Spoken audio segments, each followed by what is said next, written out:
Good afternoon, everyone. My name is Blandine Blucas-Ruifer. I'm the head of the Institutional Memory section at the UN Library and Archives in Geneva. I'm very happy to welcome you to this session entitled Facilitating and Supporting Research on the History of Multilateralism, which is the third one in the Library and Archives Quick Start series organized by the Knowledge and Learning Commons. I would like to inform you that this session is being recorded and will be available on the Library and Archives YouTube channel. In the video, it was said that you could use a chat to ask questions. It's not completely true. For this session, please, if you want to ask questions in writing, use the Q&A button at the top of your screen. It's two bubbles with a question mark. After having discovered the treasures of the UN Library Geneva collections during the first session and explored the UN Archives Geneva platform in the second one, you will hear today from my colleague Hermine Diebolt, who is the head of the Archives unit here at the Library and Archives, how we support the work of the research community on the history of multilateralism. We do this not only by providing access to and preserving archival and historical collections, but also by producing information resources and publications in order to disseminate knowledge on the history of the League of Nations and the United Nations. Indeed, after the recent completion of the total digital access to the League of Nations archives project, with more than 14 million pages available online, and with nearly 100,000 researchers having consulted the UN Archives platform we have launched in December 2021, the Library and Archives considers that its role should go beyond the facilitation of access to resources. As a center for research and an instrument for mutual understanding, our role is to support research projects and programs, in particular on the history of multilateralism, to facilitate exchange of knowledge between academics, diplomats, and practitioners, and to disseminate the knowledge produced by the researchers who used our resources. Knowledge about the history of multilateralism can indeed nurture the discussion about its future. Our expert for today's session, Hermine Diebolt, who is the head of the Archives unit and has a long experience as an information manager, plays a key role in coordinating several activities which facilitate and support research on the history of multilateralism. So, Hermine, I'm very happy to give you the floor for a presentation of the different products you contribute to create together with a larger team at the Library and Archives. Over to you, Hermine. Thank you so much, Blandine, for this introduction.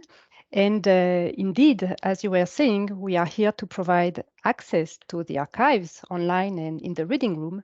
But in fact, our goal is more broader than just providing access, because what we have at heart with our work is to make the history of multilateralism, and especially the history of the League of Nations and the United Nations, better known by the global community. And for that, we are helping the research community on the history of multilateralism to carry out its work, and we participate to foster exchange of knowledge on the history of international organization. So what do we do to facilitate and support research? As we saw, we provide access to the archival documents, to the primary sources, but we are here also to communicate our knowledge on the organization of the archival collections and on how to perform search in the platform. We highlight also key concepts of the history of multilateralism, and we share the knowledge on the results of the academic research. But how do we manage to transmit that information and that knowledge? For that, we are doing 4 kinds of products, each one in a different format, and each one designed for a specific audience. And we are going to see each product one by one. So let's see the first one. The first one are mini websites, which are called research guides. and where we curate information and links to useful research resources on a specific topic. For instance, we have a research guide on the League of Nations archives, where we present the holding and the structure of the archives.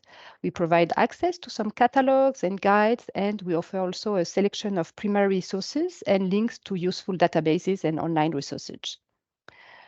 Another example is a research guide we have on the map collection, which has been digitized.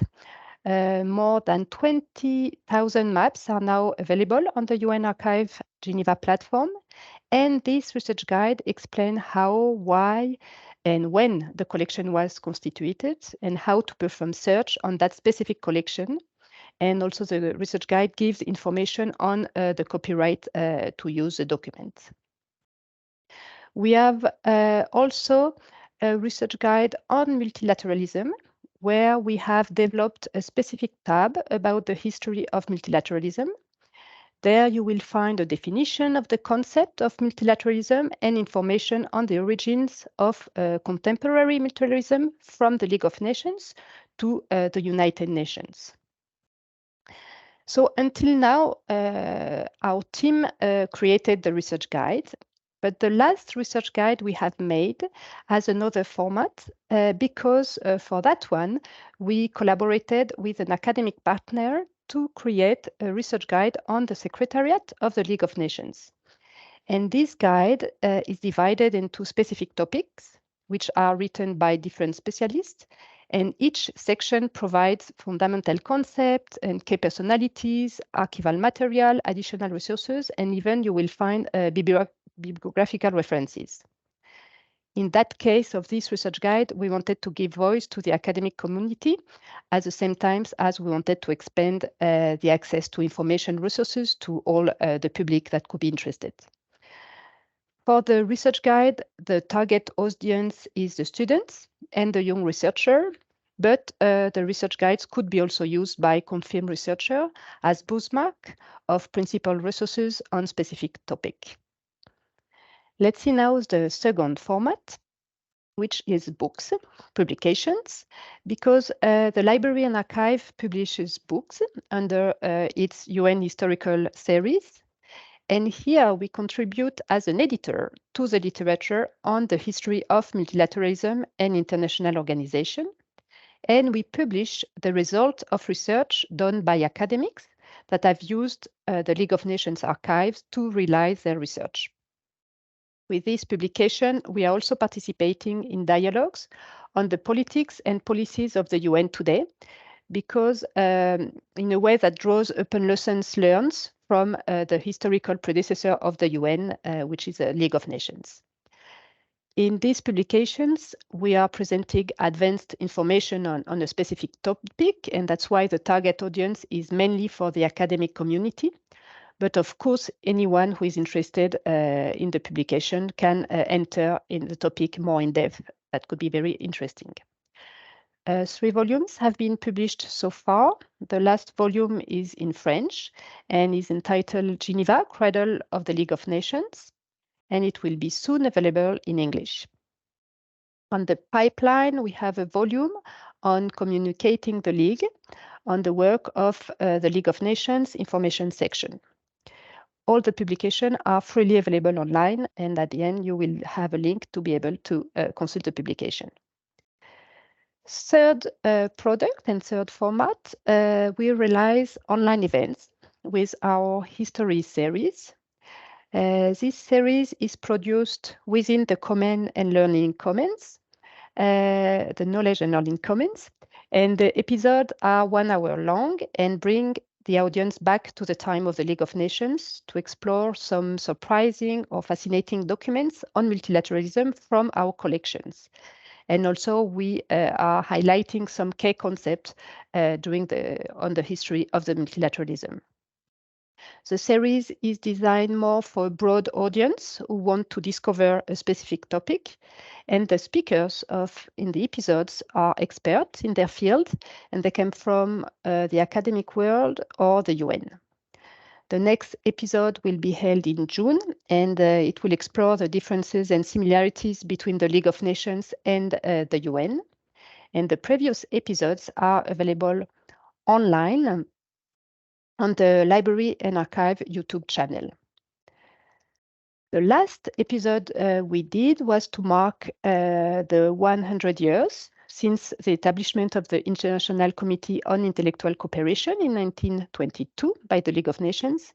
And the episode explored the nature of legacy of the League's work in the field of intellectual cooperation. You will also find, for example, episode on the history of the Palais des Nations or on the Nansen passport. We arrive now at our last type of product, which is an audio format this time, because the Library and Archives has a podcast named The Next Page. And we define it as the podcast designed to advance the conversation on multilateralism. So it's quite a nice program. And here, each episode explores how collaboration across disciplines can facilitate reaching multilateral common goals. The episodes are almost 1 hour long, and we invite permanent representatives to the UN at Geneva, university professors, director of research institute, but also youth delegates to the UN, among others. The podcast is designed for all kinds of audience, for everyone who wants to listen about the power of international cooperation and how it affects our future. And I encourage you, of course, to listen to all the episodes. But today, I just wanted to highlight especially the episodes related to historical topics or in relation with the use of our archives in English or in French. And the more recent episode was on the emotions of internationalism with Dr. Ilaria Scalia, because she studied history of emotions. Through that vision, she gave us a better understanding of international cooperation in the interwar period.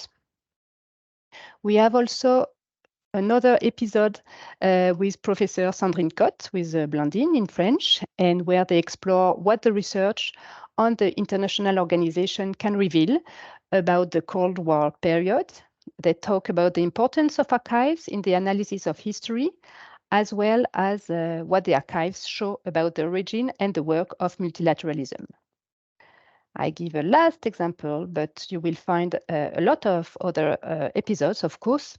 Our last example is with Professor Caroline Biltoft, where she exchanged about how to do global intellectual history and the need for analysis.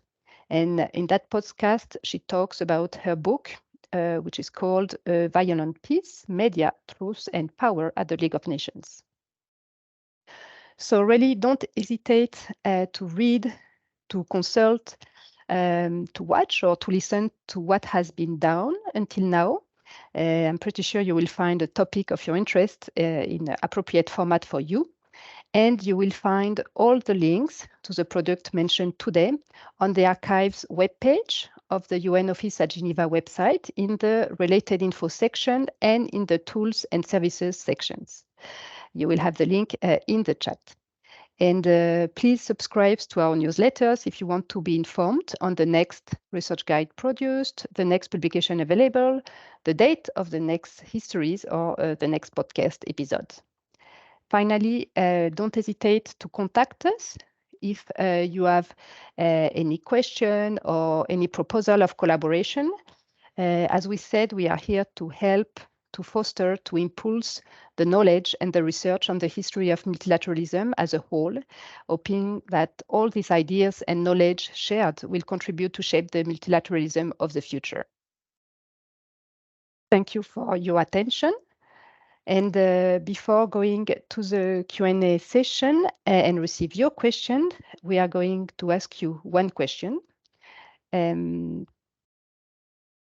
So now that you had a brief introduction of the 4 products presented,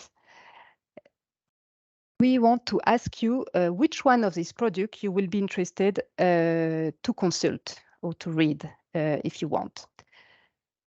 So if you want to scan the QR code, which is on the screen, you will be able to answer the question. Among the products presented, which one would you be interested to consult, read, watch, listen to? You can choose one answer or several answers. You can choose between the research guides, the UN Historical Series publication, the HiStories episode, or the Next Page podcast. We are going to wait some 30 seconds to have all the results. Meanwhile, if you want to ask some question, you can use the Q&A option in the menu bar, or you can raise your hand if you prefer, prefer to make your question verbally. And also, you can always contact us directly if you prefer to do a question to us. And if you have a very deep and complex question, we are also open to do online interviews, and that you will be able to have a real exchange with us. So I'm seeing that the results are changing a little bit. It's quite interesting. So on the first place, we see that the HiStories episodes is one on the most interesting format for the audience, followed by the next page. So it's quite normal because the history episode is very open, and we invite experts that are talking about a topic, but in a way that everybody can understand. It's not done for academics only. And we definitely are doing several episodes each year. So we are very happy to see that this format is interesting to us and for you. Thank you, Blandine. So I think I leave you now with the Q&A session. Yes, we will now go for the Q&A session. We have a few questions in the chat. So first one would be, are the research guides available in a PDF format for read-only to download, or are they only available online? Well, they are really a mini website, so they are available online. But of course, you can always use the option of print from your browser, and you can print as a PDF. So you will have the pages printed. It's not exactly a PDF as a whole, but it could be an option that we can see for the future. It's a good idea. How can students specifically get acquainted with your resources? Okay, good question. So we do offer presentations and trainings. So please contact us. We can organize for any university. We provide them in English, French, or Spanish. And we can adapt for the need of the students and the professors. We can focus more on the League of Nations archives or more on the United Nations archive if needed.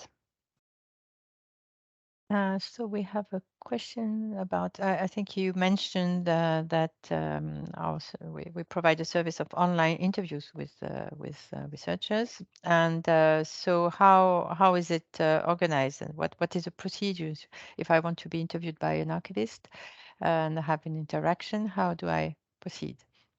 Okay, so the best option is to contact us through the form Ask an Archivist, where our team will answer usually within one day.